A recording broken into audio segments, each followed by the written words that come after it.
The purpose of this tutorial is to create a bibliography. A bibliography is actually a list of sources that are placed at the end of a document. And the purpose of it is to show the sources that you cited when you wrote the information in the file. And in this particular case, what we're going to do is we're going to focus on adding a citation and we're going to add a source to this particular document. To get started, the first thing we're going to do is we're going to select References. When you click on the References tab, we're going to focus our attention on the Citations and Bibliography group. We can see here that for Style, you would click on the drop down to select the style that you're going to use for this document. In my particular case, I'm going to choose APA 6th edition. Once I select that, I'm going to turn my attention to my sentence. You're going to click to make sure that your cursor is at the end of the sentence. My cursor is placed here because this is the section that I want to cite. So I'm now going to turn my attention back to the References tab. I'm going to look in the Citations and Bibliography group. And my goal is to take a look at the Insert Citation command. I'm going to click it, and in this particular case I'm going to click to add a new source. Now, the source that I'm going to cite for this is actually going to be a book. You can see here that you can go in and you can click on the drop down to choose what you want to cite. In my particular case, I'm going to select book.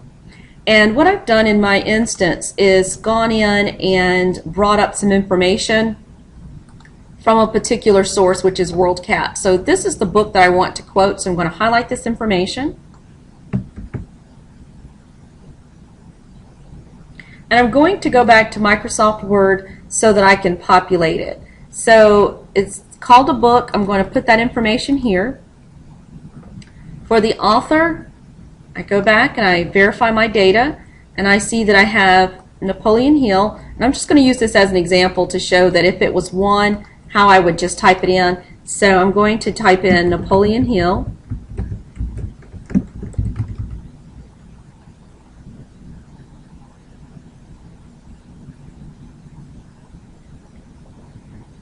And if I was looking at the additional information here, I'm going to go back and put in a comma, and I'm going to also add in Matthew Sartwell.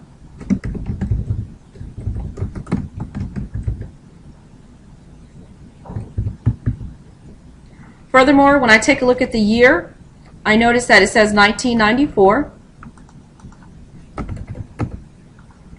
I go back to take a look at the city and publisher information. I see the city is New York and the publisher is, in this particular case I'm not seeing it as clearly, so what I'm going to do is I'm going to go to the site export area and see what data they have in here. And it looks like Dutton. So I'm going to go back in here and I'm going to cite the city as New York.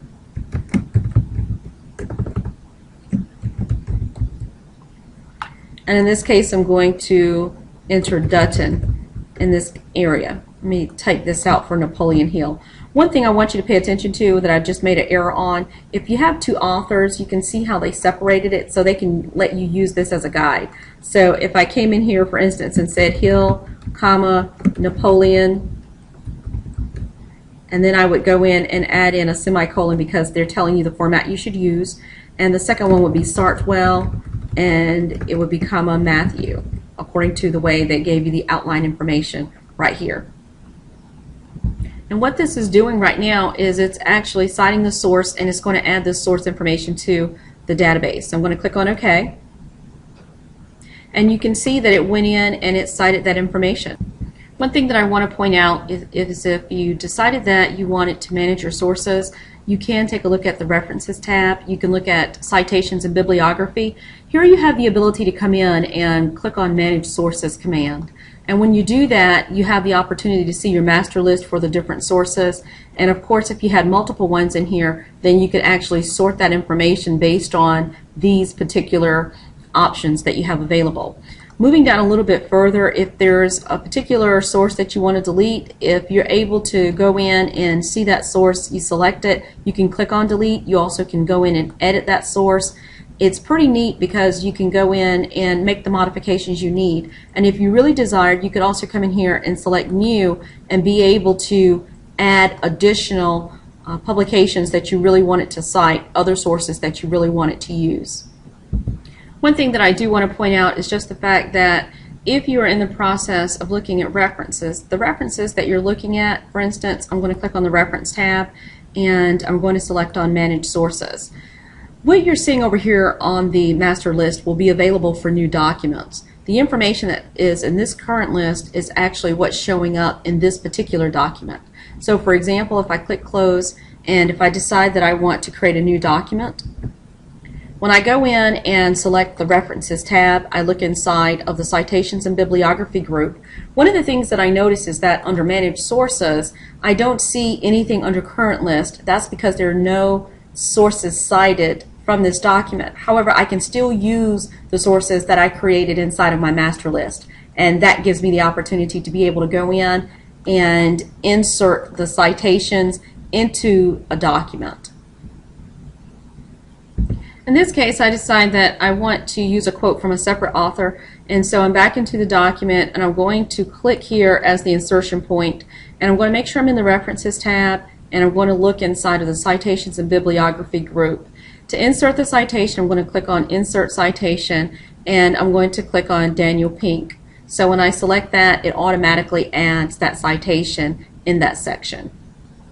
Now, one thing that I want to point out is that if this was a new document, it would work a little bit differently. So what you would do is you would go into your References section and you would look in your Citations and Bibliography group. In this particular case, you would first need to manage your sources. So I want to point out one area. First of all, when I click on Manage Sources, I notice that I have different sources cited in the master list. I have nothing in the current list. Here's the problem you'll encounter. I'm going to click on Close. The problem you'll encounter is if you have a sentence, so I might say, you are the master of your fate. What you'll notice is when I get to this area, if I want to cite something, if I click on this, I don't have any data. To fix this challenge, what you're going to first do is go back to your References tab, look in your Citations and Bibliography group. Now you're going to click on the Manage Sources command. And what you're also going to do is you're going to make sure that you take these particular items, and I've selected both of them, and you're going to click on Copy, and it puts them in this list for Current List so that it's now available to be cited in this particular document. And when I click on Close, now when I go back at the end of the sentence to cite that source, I can select Insert Citation again, and now I have the opportunity to click on for Napoleon Hill, and then it adds that citation to the source. So that's what you need to do if it's a new document where you already have sources created in the master list. So at this point, if I decide to create a bibliography, I'm going to press the Enter key a couple of times, and then I'm going to add in a new page. So I'm going to press the Control key, and while holding the Control key down, I'm going to tap Enter to create a page break. And in this particular instance, if I decided to create a bibliography, I would be able to do that because I'm going to go back and I'm going to look in the References tab. At this point, I'm going to look in the Citations and Bibliography group, and I'm going to click on Bibliography in terms of the command, and I'm going to choose one of the built-in templates. In fact, I'm going to choose the one that says Bibliography. So when I click on that, it automatically goes into the document and it creates that APA style bibliography for me.